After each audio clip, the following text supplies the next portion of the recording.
혹시 누가 답장을 조금 늦게 하면 괜히 이런 생각부터 드시나요? 내가 뭐 실수했나? 나를 싫어하나? 내가 너무 별로였나? 분명 별일 아닐 수도 있는데 마음은 이미 혼자 결론을 내립니다. 사진 하나를 올려도 그렇습니다. 올리고 나서 아무렇지 않은 척하지만 사실은 계속 반응을 확인합니다. 좋아요가 늘면 잠깐 안심하고 반응이 없으면 괜히 초라해집니다. 누군가의 말투가 조금 차가우면 하루 종일 그 장면을 다시 떠올립니다. 내가 이상하게 말했나? 나를 무시한 건가? 역시 나는 사람들이 불편해하는 사람인가? 옷 하나를 살 때도, 말 한마디를 할 때도, 무언가를 시작하려 할 때도 내가 원하는지보다 먼저 떠오르는 질문이 있습니다. 남들이 어떻게 볼까? 그런데요. 이 질문이 습관이 되면 사람은 자기 인생을 사는 게 아니라 남의 반응을 살피는 삶을 살게 됩니다. 나는 분명 내 선택을 하고 있는 것 같은데 사실은 계속 누군가에게 인정받기 위한 선택을 하게 됩니다. 이때부터 자존감은 내 안에서 단단해지는 게 아니라 남의 말투, 남의 표정, 남의 좋아요 수에 따라 하루에도 몇 번씩 흔들리게 됩니다. 이게 반복되면 어느 순간 이런 생각까지 듭니다. 나는 왜 이렇게 눈치를 많이 볼까? 나는 왜 이렇게 쉽게 무너질까? 나는 왜 남들보다 부족한 사람처럼 느껴질까? 하지만 이건 당신이 약해서가 아닙니다. 어쩌면 지금 당신은 자존감이 낮은 게 아니라 너무 오랫동안 남의 평가 속에서 나를 증명하며 살아온 것일지도 모릅니다. 인정받고 싶은 마음은 누구에게나 있습니다. 칭찬받으면 기분 좋고 누군가 나를 알아봐주면 힘이 납니다. 적당한 인정 욕구는 자연스럽고 건강한 마음입니다. 하지만 문제는 인정이 없을 때 내가 무너지는 상태입니다. 좋아요가 없으면 불안하고 칭찬이 없으면 초조하고 누군가 나를 좋게 봐주지 않으면 내가 틀린 사람처럼 느껴지는 것. 그 순간부터 우리는 내 삶의 주인이 아니라 남의 평가에 끌려가는 사람이 됩니다. 인정에 너무 익숙해지면 자기 삶을 살지 못합니다. 내가 좋아서 무언가를 하는 게 아니라 남들이 좋아해 줄 것 같아서 합니다. 내가 필요해서 사는 게 아니라 남들이 부러워할 것 같아서 삽니다. 내가 행복해서 올리는 게 아니라 사람들이 알아봐 줬으면 해서 올립니다. 그러다 보면 어느 순간 내가 진짜 원하는 게 뭔지 모르게 됩니다. 내 취향도 흐려지고, 내 기준도 사라지고, 내 마음보다 남의 반응이 더 중요해집니다. 내 삶의 주인이 된다는 것은 내 선택을 일일이 설명하거나 변명하거나 정당화하지 않아도 되는 상태입니다. 생각해보면 그렇습니다. 자존감이 낮을 때 우리는 항상 마음속으로 누군가에게 설명하고 있습니다. 내가 이걸 산 이유는, 내가 이 말을 한 이유는, 내가 이렇게 행동한 이유는, 사실 나는 그런 사람이 아니고, 아무도 묻지 않았는데 머릿속에서 계속 변명합니다. 내가 나를 믿지 못하니까 남에게 허락받고 싶어지는 겁니다. 그래서 자존감을 회복하는 첫 번째 연습은 아주 단순합니다. 내 선택을 설명하지 않는 연습입니다. 밥을 먹을 때 이걸 먹어도 되나? 가 아니라 나는 지금 이걸 먹고 싶구나. 옷을 입을 때 남들이 어떻게 볼까? 가 아니라 나는 오늘 이 옷이 편하구나. 무언가를 살 때 사람들이 부러워할까? 가 아니라 이게 지금 내 삶에 필요한가? 이렇게 질문을 바꿔야 합니다. 처음에는 어색합니다. 왜냐하면 우리는 너무 오래 남의 눈으로 나를 봐왔기 때문입니다. 하지만 자존감은 내 선택을 내가 인정해주는 순간부터 조금씩 자랍니다. 자존감이 단단한 사람은 자기 삶에서 내가 선택했다는 감각이 있습니다. 반대로 자존감이 낮은 사람은 늘 끌려가는 느낌을 받습니다. 남이 하니까 하고, 남이 좋다니까 사고, 남이 무시할까봐 참고, 남이 실망할까봐 거절하지 못합니다. 그래서 작은 것부터 자율성을 되찾아야 합니다. 오늘 무엇을 먹을지, 어떤 옷을 입을지, 어떤 일을 먼저 할지, 누구의 연락에 바로 답장하지 않아도 되는지, 이런 작은 선택을 내가 정해보는 겁니다. 거창한 결심이 아니어도 됩니다. 오늘 커피를 마실지 차를 마실지 내가 고른다. 오늘 10분 산책을 할지 말지 내가 정한다. 이런 아주 작은 선택들이 쌓이면 마음속에 이런 감각이 생깁니다. 나는 내 삶을 선택할 수 있는 사람이구나. 아이에게도 마찬가지입니다. 오늘 이 양말 신어 라고 말하는 대신 빨간 양말 신을래, 파란 양말 신을래 라고 물어보면 아이는 작은 선택을 경험합니다. 내가 골랐다는 감각이 생기는 겁니다. 어른도 똑같습니다. 자존감이 낮아졌다면 다시 작은 선택부터 연습해야 합니다. 남이 정해준 정답을 따라가는 삶이 아니라 내가 고른 삶을 조금씩 회복해야 합니다. 그리고 자존감이 약한 사람일수록 결과에 마음이 많이 흔들립니다. 우리는 어릴 때부터 결과 칭찬에 익숙합니다. 잘하면 칭찬받고, 성공하면 인정받고, 좋은 결과를 내면 사랑받는다고 느낍니다. 그래서 어느 순간부터 결과가 없으면 나도 가치 없는 사람처럼 느껴집니다. 하지만 결과에만 매달리면 마음은 늘 불안합니다. 오늘 잘하면 기분이 좋지만 내일 못하면 바로 무너집니다. 칭찬받으면 올라가지만 아무도 알아주지 않으면 다시 작아집니다. 그래서 자신에게 던지는 질문을 바꿔야 합니다. 잘했나? 보다 이걸 하면서 무엇을 배웠나? 사람들이 인정해줬나? 보다 나는 이 과정에서 조금이라도 성장했나? 결과가 나왔나? 보다 나는 오늘도 내 방향으로 한 걸음 갔나? 이렇게 물어보는 겁니다. 예를 들어 영상을 올렸는데 조회수가 안 나왔다면 역시 나는 안 돼가 아니라 이번 영상에서 제목은 어땠지? 초반 후킹은 어땠지? 다음에는 무엇을 바꿔볼 수 있을까? 라고 물어봐야 합니다. 결과가 나를 평가하는 판결문이 아니라 다음 선택을 알려주는 자료가 되게 해야 합니다. 스스로를 칭찬할 때도 결과보다 과정을 칭찬해야 합니다. 나는 대단해. 나는 천재야. 이런 말이 아니라 오늘 포기하지 않았다. 완벽하진 않아도 끝까지 해봤다. 무서웠지만 그래도 시작했다. 결과는 아쉽지만 내가 배운 게 있다. 이렇게 말해야 합니다. 과정을 인정받는 사람은 실패해도 다시 움직일 수 있습니다. 하지만 결과로만 평가받는 사람은 작은 실패에도 자기 전체가 무너진 것처럼 느낍니다. 또 하나 중요한 것이 있습니다. 남을 평가하는 시선을 줄이고 존중하는 시선을 키우는 것입니다. 이게 자존감과 무슨 상관이 있냐고 생각할 수 있습니다. 그런데 남을 보는 눈과 나를 보는 눈은 연결되어 있습니다. 남을 계속 평가하는 사람은 자기 자신도 계속 평가합니다. 누군가 잘 되면 쟤는 운이 좋았겠지. 별로 대단한 것도 아닌데. 왜 저 사람이 인기가 많지? 이렇게 생각하는 사람은 사실 자기 자신에게도 똑같이 말합니다.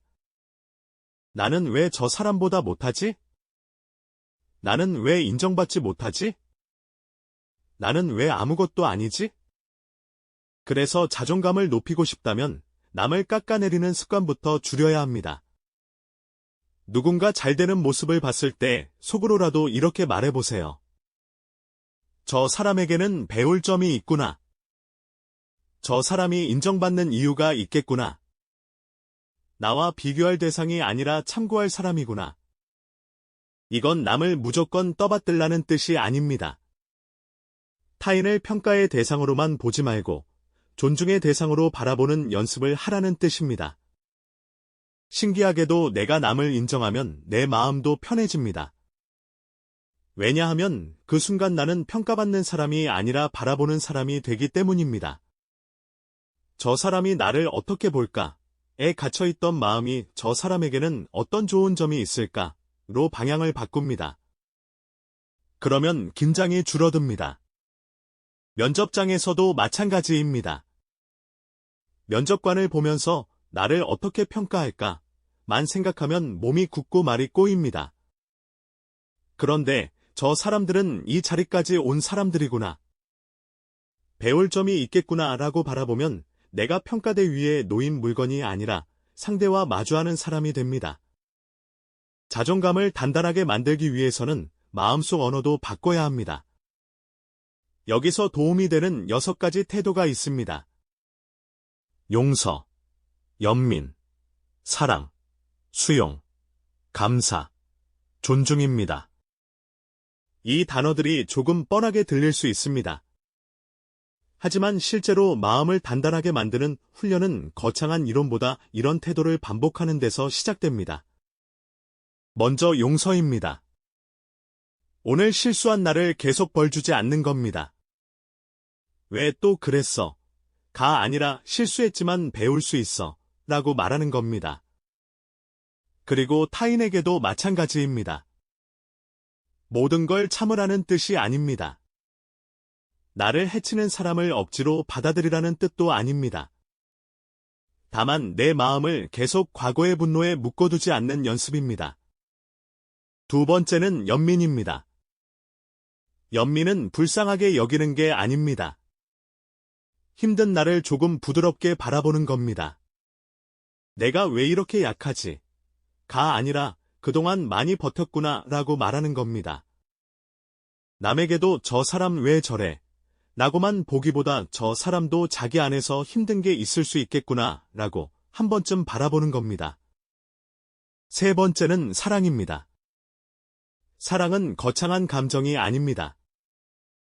나의 건강과 행복을 진심으로 바라는 마음입니다. 나는 더 망해야 해. 가 아니라 나는 조금 더 편안해져도 된다. 나는 나를 돌봐도 된다. 이렇게 말하는 겁니다. 타인에게도 마찬가지입니다. 비교와 질투 대신 저 사람도 잘 되면 좋겠다라고 생각하는 연습입니다. 처음에는 진심이 아니어도 괜찮습니다. 마음은 반복하는 방향으로 조금씩 움직입니다. 네 번째는 수용입니다. 수용은 포기가 아닙니다. 지금의 나를 있는 그대로 확인하는 것입니다. 나는 지금 불안하구나. 나는 지금 자존심이 상했구나. 나는 지금 인정받고 싶었구나. 이렇게 나를 있는 그대로 알아차리는 겁니다. 부정하지 않고, 과장하지 않고, 숨기지 않는 겁니다. 인정하는 순간부터 변화가 시작됩니다. 다섯 번째는 감사입니다. 감사는 억지로 긍정하라는 말이 아닙니다. 힘든 하루 안에서도 아직 남아있는 것을 보는 훈련입니다. 오늘 완벽하진 않았지만 그래도 한 가지는 해냈다. 오늘 마음은 무거웠지만 밥은 챙겨 먹었다. 오늘 무너졌지만 다시 일어나려고 하고 있다. 이렇게 작은 감사가 마음의 바닥을 붙잡아줍니다. 여섯 번째는 존중입니다. 존중은 내가 완벽해서 주는 것이 아닙니다. 부족해도 함부로 대하지 않는 태도입니다. 내가 실수했어도 나를 모욕하지 않는 것, 내가 느려도 나를 쓰레기 취급하지 않는 것, 내가 아직 원하는 만큼 성공하지 못했어도 나를 실패작으로 부르지 않는 것, 이게 자기 존중입니다. 그리고 남에게도 똑같이 적용됩니다. 나와 다르다고 깎아내리지 않고, 나보다 앞서 있다고 미워하지 않고, 나보다 부족해 보여도 함부로 판단하지 않는 것이 태도가 자존감을 단단하게 만듭니다. 그런데 아무리 좋은 말을 해도 마음이 잘 안 따라올 때가 있습니다. 그럴 때는 생각만 붙잡고 있으면 더 힘들어집니다. 많은 사람들이 불안하거나 화가 날 때 이렇게 생각합니다. 내가 왜 이러지? 나는 왜 이렇게 예민하지? 왜 또 부정적으로 생각하지? 그런데 부정적인 감정은 단순한 생각이 아니라 몸에서 올라오는 신호일 때가 많습니다. 몸이 지쳐 있으면 마음도 쉽게 예민해집니다. 잠을 못 자면 사소한 말에도 상처받습니다. 몸이 긴장해 있으면 별일 아닌 일도 위협처럼 느껴집니다. 심장이 빨리 뛰고 근육이 굳고 속이 불편하면 뇌는 그 이유를 찾기 시작합니다. 그리고 가까운 사람, 오늘 있었던 일, 나 자신에게 원인을 돌립니다. 저 사람 때문에 기분 나빠. 나는 왜 이렇게 못났지? 오늘 하루가 망했어. 하지만 사실은 몸이 먼저 힘들다고 신호를 보내고 있는 경우가 많습니다. 그래서 마음이 무너질 때는 생각을 이기려고 하지 말고 몸을 먼저 풀어야 합니다. 지금 당장 할 수 있는 방법이 있습니다. 어깨를 천천히 내리고, 턱에 힘을 빼고, 손바닥을 펼치고, 숨을 길게 내쉬어 보세요.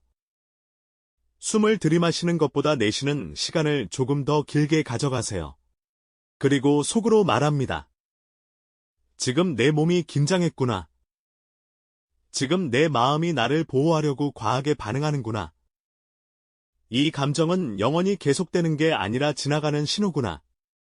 이렇게 몸을 이완시키면 감정의 강도가 조금씩 내려갑니다. 여기서 필요한 것이 알아차림입니다. 명상은 생각을 없애는 것이 아닙니다. 많은 사람들이 명상을 오해합니다. 생각을 하지 말아야지. 마음을 비워야지. 하지만 생각은 내가 마음대로 끄고 켤 수 있는 것이 아닙니다. 생각은 나에게 떠오르는 사건에 가깝습니다. 중요한 건 생각이 떠올랐을 때 그 생각에 끌려가지 않고 알아차리는 것입니다. 예를 들어 나는 망했어 라는 생각이 올라오면 그 말을 사실로 믿지 말고 이렇게 바꿔보세요. 아, 지금 내 마음에 나는 망했다는 생각이 떠올랐구나. 나는 사람들이 나를 싫어한다고 느끼고 있구나. 나는 지금 비교 때문에 마음이 작아졌구나. 이렇게 말하면 생각과 나 사이에 작은 거리가 생깁니다. 그 거리가 생겨야 선택할 수 있습니다. 생각에 바로 끌려가면 우리는 자동으로 무너집니다. 하지만 알아차리면 멈출 수 있습니다. 알아차림은 꼭 가만히 앉아서만 하는 게 아닙니다. 걸으면서도 할 수 있습니다. 발바닥이 바닥에 닿는 느낌을 느껴보세요. 숨이 들어오고 나가는 것을 느껴보세요. 손끝의 감각을 느껴보세요. 물을 마실 때 목으로 넘어가는 느낌을 알아차려 보세요. 샤워할 때 물이 피부에 닿는 느낌을 느껴보세요. 이렇게 몸의 감각으로 돌아오는 훈련을 하면 머릿속 생각에 끌려가는 시간이 줄어듭니다. 자존감이 마음의 문제라고 해서 마음만 붙잡고 있으면 안 됩니다. 몸의 상태가 불안정하면 마음도 쉽게 무너집니다. 특히 걷기, 가벼운 달리기, 자전거처럼 심박수를 안정적으로 올리는 운동은 불안과 감정 조절에 도움이 됩니다. 처음부터 무리할 필요는 없습니다. 숨이 조금 차지만 대화는 가능한 정도로 30분 정도 걸어보세요. 일주일에 한 번부터 시작해도 좋습니다. 중요한 건 운동을 살 빼기 위한 벌로 하지 않는 겁니다. 나는 못났으니까 운동해야 해. 가 아니라 나는 나를 안정시키기 위해 걷는다. 나는 내 마음을 돌보기 위해 몸을 움직인다. 이렇게 의미를 바꿔야 합니다. 운동은 나를 벌주는 시간이 아니라 나를 회복시키는 시간이 되어야 합니다. 몸이 안정되면 마음도 조금씩 안정됩니다. 심장이 덜 요동치면 불안도 덜 커집니다. 몸이 이완되면 생각도 덜 날카로워집니다.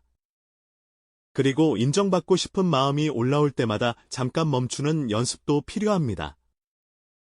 무언가를 올리고 싶을 때, 누군가에게 보여주고 싶을 때, 비싼 것을 사고 싶을 때, 먼저 자신에게 물어보세요. 나는 지금 정말 이걸 원하나? 아니면 누군가에게 괜찮은 사람으로 보이고 싶은 건가? 이걸 하지 않아도 나는 괜찮은 사람인가? 이 질문은 나를 막기 위한 질문이 아닙니다. 내 선택의 주인을 다시 나에게 돌려주는 질문입니다. 좋아요를 받고 싶어서 올릴 수도 있습니다. 사람들에게 잘 보이고 싶을 수도 있습니다. 그 마음 자체가 나쁜 건 아닙니다. 다만 그 반응이 없다고 해서 나를 미워하지 않는 것이 중요합니다. 올리고 싶으면 올리되 반응이 나의 가치를 결정하지 못하게 해야 합니다. 사도 됩니다. 꾸며도 됩니다. 보여줘도 됩니다. 하지만 그 모든 행동이 남에게 끌려가는 목줄이 되지 않게 해야 합니다. 마지막으로 하루에 한 번만 자기 편이 되는 문장을 말해보세요. 거창할 필요 없습니다. 잠들기 전에 딱 한 문장만 말해보세요. 오늘도 완벽하진 않았지만 나는 나를 버리지 않는다. 오늘 부족했지만 나는 다시 배울 수 있다. 나는 평가받기 위해 사는 사람이 아니다. 나는 내 삶을 살아도 되는 사람이다. 나는 남에게 설명하지 않아도 괜찮다. 처음에는 어색하고 오글거릴 수 있습니다. 하지만 우리는 너무 오랫동안 나를 비난하는 말에 익숙해져 있었습니다. 그러니 이제는 나를 살리는 말도 연습해야 합니다. 자존감은 결국 나를 대하는 태도에서 만들어집니다. 나는 나를 어떤 사람으로 대하고 있나요? 계속 평가받아야 하는 사람으로 대하고 있나요? 잘해야만 사랑받을 수 있는 사람으로 대하고 있나요? 남보다 앞서야만 가치 있는 사람으로 대하고 있나요? 아니면 부족해도 존중받을 만한 사람으로 대하고 있나요? 지금 조금 흔들려도 다시 일어날 수 있는 사람으로 보고 있나요? 완벽하지 않아도 내 편이 되어줄 수 있나요? 자존감이 낮은 사람에게 가장 필요한 것은 거창한 성공이 아닙니다. 먼저 나를 함부로 대하지 않는 태도입니다. 실수했다고 해서 나를 버리지 않는 것, 남보다 느리다고 해서 나를 깎아내리지 않는 것, 오늘 조금 무너졌다고 해서 내 인생 전체를 실패로 단정하지 않는 것, 그리고 남의 인정에 내 가치를 맡기지 않는 것, 남들이 알아주면 고맙지만 알아주지 않아도 나는 내 길을 갈 수 있어야 합니다. 칭찬받으면 기쁘지만 칭찬이 없어도 내가 한 노력을 내가 알아줘야 합니다. 비교되는 순간이 와도 그 사람의 길과 내 길이 다르다는 것을 기억해야 합니다. 자존감이 높은 사람은 항상 자신감이 넘치는 사람이 아닙니다. 상처받지 않는 사람도 아닙니다. 흔들려도 다시 자기 자리로 돌아오는 사람입니다. 남의 시선에 끌려가다가도 다시 묻는 사람입니다. 나는 진짜 무엇을 원하는가? 나는 지금 나를 존중하고 있는가? 이 선택은 남에게 보이기 위한 것인가? 내 삶을 위한 것인가? 이 질문을 반복하는 사람이 점점 단단해집니다. 오늘부터 모든 걸 바꾸려고 하지 마세요. 딱 3가지만 해보세요. 첫째, 선택하기 전에 나는 정말 이걸 원하는가? 라고 물어보기. 둘째, 무너지는 생각이 올라오면 이런 생각이 떠올랐구나 하고 알아차리기. 셋째, 하루에 한 번 나는 남에게 설명하지 않아도 괜찮다 라고 말해주기. 이 3가지만 반복해도 마음의 방향이 조금씩 바뀝니다. 자존감은 하루아침에 올라가지 않습니다. 하지만 매일 나를 조금 덜 비난하고, 조금 더 존중하고, 내 선택을 조금 더 믿어주는 순간 마음의 근육은 분명히 자랍니다. 삶에서 가장 힘든 일은 나를 사랑하고 존중하는 일이 아닙니다. 진짜 힘든 일은 평생 남의 평가에 끌려다니며 나를 잃어버리는 일입니다. 그러니 오늘부터 남의 시선에 묶인 마음의 목줄을 조금씩 풀어보세요. 내 삶은 남에게 증명하기 위해 있는 것이 아니라 내가 살아가기 위해 있는 것입니다. 여기는 생각의 정비소입니다. 오늘도 복잡해진 마음을 조금 천천히 정비하고 가셨다면 구독과 좋아요로 함께해 주세요. 당신의 마음이 남의 인정이 아니라 자기 존중 위